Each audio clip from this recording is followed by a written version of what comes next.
A lot of teams are hoping to make a playoff push, have a chance at a Super Bowl. Well, there's a whole other host of teams that are just looking to get the best pick that they possibly can, and potentially the number one pick. Our friends at AWS and their machine learning capabilities allow us to simulate the season thousands of times and see who's most likely both to win and to lose. And the biggest loser, the chance to get the number one pick this season, not surprisingly, down the road. Yeah, the Cincinnati Bengals have over an 80% chance to get the first overall pick, and luckily for them, there's a quarterback coming up in the upcoming draft. Joe Burrow won the Heisman Trophy, worth 0.6 of a win more than any quarterback, any player in college football this season. He's the surefire fit. After that, though, it becomes a little bit messier with teams that are basically in this hunt, not only because they have a bad record, but because they had an easy schedule. Well, that's what's so interesting is the team that always ends up in second, there's a lot of questions because the value of the quarterback position is something that messes with the symmetry of the draft, right? Mm-hmm. Chase Young may be the best player in college football, but he's not the most valuable. And he probably won't be the most valuable in the NFL either, because even an average quarterback can provide so much value. Yep. So you look at who has the best chance to show up in the second spot, and we find ourselves remixing from a couple of years ago with the New York Giants. Yeah, I mean, Chase Young, not even the most valuable player on his own team this year. Justin Fields gets that distinction, but he's probably the best non-quarterback in terms of a prospect. And it puts the Giants, who are not the only, NFC East with their poor schedule and poor performance, puts them in that position for the second spot.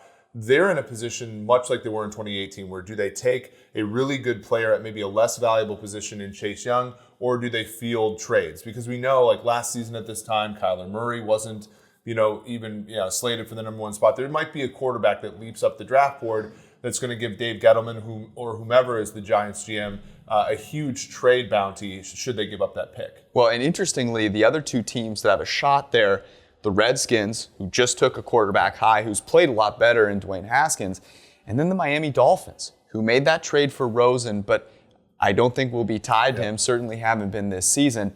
And so the value, all of a sudden, depending on which quarterback starts to rise in the pre-draft evaluation, could make it an opportunity for the Giants to rapidly improve their team, assuming they want to stick with Daniel Jones. And you brought up that great point. Kyler Murray, at this point in time, he was headed to Oakland, not to play for the Raiders, but to play for the A's. So there's so much that can change. Right now, though, you're the Giants. You have the number 2 pick. What are you doing? Yeah, I probably would trade back just because you have so many needs. They obviously have a need at defensive end, and Chase Young would be great there. But they have just so many needs on defense. Janoris Jenkins was one of their best players on that side of the ball, and they've gotten rid of him for sort of off the field reasons this week. So they need to restock their defense. They need to give more weapons to Daniel Jones. They need to fortify the offensive line a little bit. And there's a chance that they might be without their head coach Pat Shurmur next year, maybe even their GM. They have to sort of find out what their identity is, anyway, next season, even before they consider this pick. Khalil Mack, Aaron Donald, they're dominant at their position. They rush the passer as well as anyone in the NFL.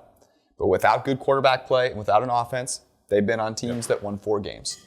So you got to trade that pick. You got to accumulate offensive talent. So if the Giants end up in number 2, that's what they should do. But the Bengals right now, they're in the hunt for number 1. You want to get rid of me and get back to more great PFF YouTube content? All you have to do is push that button right there and subscribe. Thanks for watching.